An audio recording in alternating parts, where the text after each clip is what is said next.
ابوي يسولف على سوالفه، يقول ان ابوي يعطى خواته قرايبه حسين الزامل.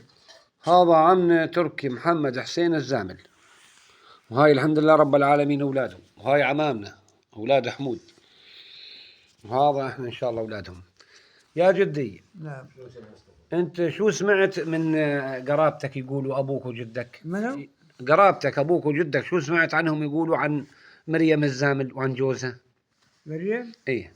وزامل؟ ايش؟ جدك حسين لمين أعطى خواته؟ يا ولد معطيها عيال عمه قرايبه. إيه، منو هم؟ واحد مريم اللي هي جدتنا مريم الزامل. مريم. وهذه اللي معطيها العلي اخوه مدلل. نعم.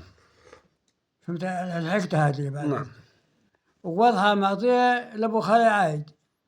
نعم. امي. ايوه. وحسنه الحمدان الزامل. ونعم. هذا الأربعة. هو مغيضة للبحاترة، هي الوحيدة اللي تجوزت برا. مغيضة، أنت واعيها؟ ولا واعيها. فهمت علي؟ طيب.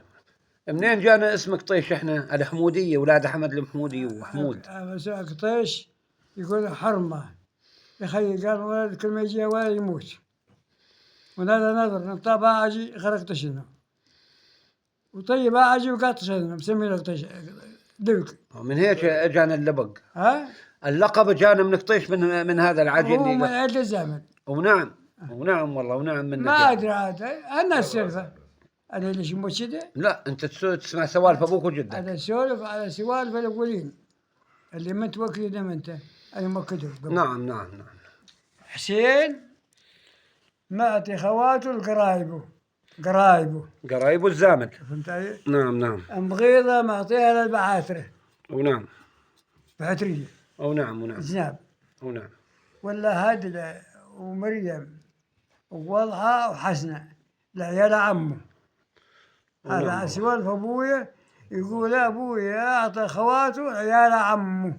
والله ونعم. ونعم والله. وما ادري. الله يطول عمرك.